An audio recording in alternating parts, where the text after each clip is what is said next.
Assalamualaikum warahmatullahi wabarakatuh. Perkenalkan, saya Intan Rahmawati, NIM 202180033 dari Program Studi Pendidikan Guru Sekolah Dasar Universitas Muhammadiyah Purworejo. Pada kesempatan kali ini, saya akan menjelaskan kelinci sebagai hewan vertebrata. Kelinci adalah hewan mamalia yang dapat ditemukan di banyak bagian bumi.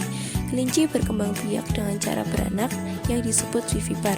Dulunya, hewan ini adalah hewan liar yang hidup di Afrika hingga ke daratan Eropa.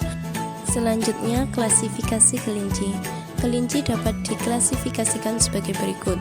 Merupakan kingdom Animalia, filum Chordata, subfilum Vertebrata, kelas Mammalia, ordo Logomorphia, famili Leporidae, genus Lepus, dan spesies Lepus nigricollis. Anatomi kelinci. Anatomi kelinci yang pertama yaitu sistem syaraf. Sistem syaraf terdiri atas dua bagian yaitu syaraf pusat dan syaraf perifer. Dan sebagai pusat adalah otak dan medula spinalis atau sumsum tulang belakang.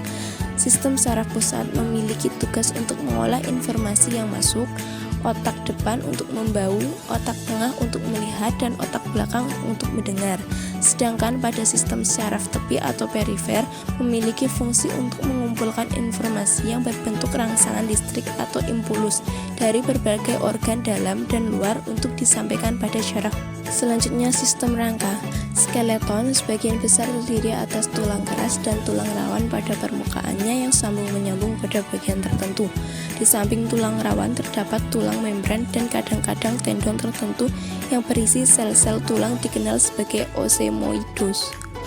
Sistem skeleton pada kelinci sama seperti pada mamalia lainnya, termasuk manusia. Pada setiap rahang terdapat gigi jari incisivus, 2 buah di atas dan 1 buah di bawah. Gigi taring atau caninus tidak terdapat pada kelinci. Gigi premolar 3 buah di atas dan 2 buah di bawah. Gigi molar 3 buah di atas dan 3 buah di bawah. Rangka dan otot mempunyai hubungan kerjasama yang erat dengan otot. Bahan rangka dibina atas 3 komponen yaitu tulang, tulang rawan, dan jaringan pengikat. Sistem otot. Pada mamalia ada 3 macam otot yaitu otot lurik, otot polos, dan otot jantung. Otot lurik memiliki myofibril yang tampak memantulkan cahaya berselang-seling, gelap terang berjejer, teratur membentuk seperti pita vertikal terhadap poros otot, sehingga disebut otot lurik. Sel otot polos berbentuk gelondong. Sel bertetangga yang dihubungkan dengan junction kompleks. Sekeliling sel ada selaput jaringan pengikat endomysium. Otot jantung dibina atas otot lurik bercabang-cabang dan bertemu dengan serat tetangga, sehingga secara keseluruhan terbentuk jalinan serat otot terdapat pada jantung.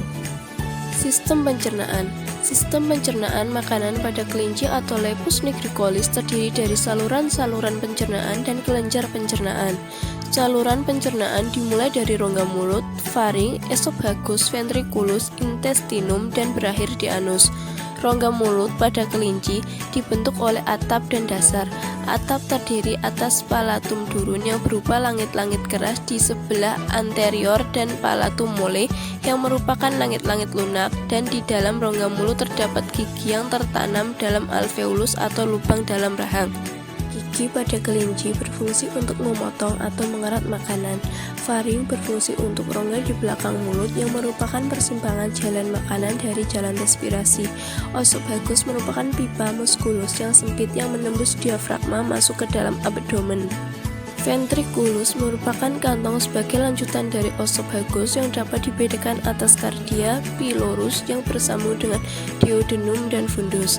Selain itu, terdapat juga kelenjar pencernaan yang meliputi kelenjar ludah menghasilkan saliva yang mengandung enzim-enzim pencernaan. Kelenjar empedu dikeluarkan oleh hati, pankreas menghasilkan hormon insulin dan kelenjar pencernaan. Lidah mempunyai papila perasa. Terdapat 4 pasang kelenjar ludah yaitu parotid, infraorbital, submakillary, dan sublingual. Terdapat kandung empedu dengan saluran getah pankreas yang bermuara ke dalam duodenum. Sistem pernapasan. Paru-paru mamalia berada dalam rongga dada. yang dapat dibesarkan atau disempitkan sehingga udara dapat keluar masuk. Percabangan pada paru-paru masih mengalami percabangan-percabangan lagi, sehingga percabangan yang terkecil tidak lagi diperkuat oleh cincin tulang rawan dan berakhir pada ujung yang buntu, disebut alveolus, yang berfungsi memperluas permukaan paru-paru, sehingga memperbesar kemungkinan mengadakan pertukaran udara pernapasan oleh kapiler-kapiler pada dinding alveolus. Urutan jalannya pernapasan pada kelinci yaitu 1. Nares eksterna atau lubang hidung luar, kafum nasalis rongga hidung, nares internal lubang hidung dalam, faring atau tegak, laring atau jakun, trakea atau tenggorokan, bronkus cabang dari trakea, bronkeolus cabang dari bronkus, dan yang terakhir di alveolus atau kantong udara. Sistem peredaran darah. Sistem peredaran darahnya memiliki 3 komponen yaitu berupa jantung, pembuluh, dan darah. Karakteristik yang paling menonjol pada kelinci adalah percabangan lengkung aorta menjadi arteri innominator dan arteri subclavia kiri. Arteri innominator juga bercabang menjadi 3 yaitu arteri subclavia kanan, arteri karotis kanan, dan arteri karotis kiri. Selanjutnya, rongga jantung pada kelinci terpisah secara sempurna oleh sekat membujur menjadi rongga jantung kiri dan kanan. Rongga jantung kiri mengandung darah yang kaya dengan oksigen yaitu oksigen dari darah arteri. Rongga jantung yang berisi darah yang mengandung karbon dioksida adalah vena. Masing-masing rongga tadi tersekat lagi menjadi serambi jantung dan bilik jantung yang saling berhubungan dengan katup dan klep. Sistem peredaran darah pada kelinci merupakan sistem peredaran darah tertutup. Pembuluh darah dibagi menjadi pembuluh nadi, pembuluh balik, pembuluh kapiler, dan pembuluh limfa. Sistem ekskresi. Organ ekskresi pada kelinci yaitu berupa sepasang ginjal atau uni papila yang terletak di daerah lumbalis sebelah atas peritoneum. Cairan urin akan keluar dari masing-masing ginjal ke bawah melalui pembuluh ureter dan ditampung sementara dalam vesika urinaria yang berkontraksi sehingga urin akan keluar melalui pembuluh uretra. Urin pada kelinci juga banyak mengandung kalsium karena pengaruh makanannya dan dapat berubah warnanya yang dipengaruhi oleh makanannya pula. Sistem reproduksi. Fertilisasi pada kelinci terjadi secara internal. Testis terkandung dalam saku krotal. Perkembangan embrio terjadi di dalam uterus. Plasenta kelinci terbentuk dari persatuan antara korion dan alantois.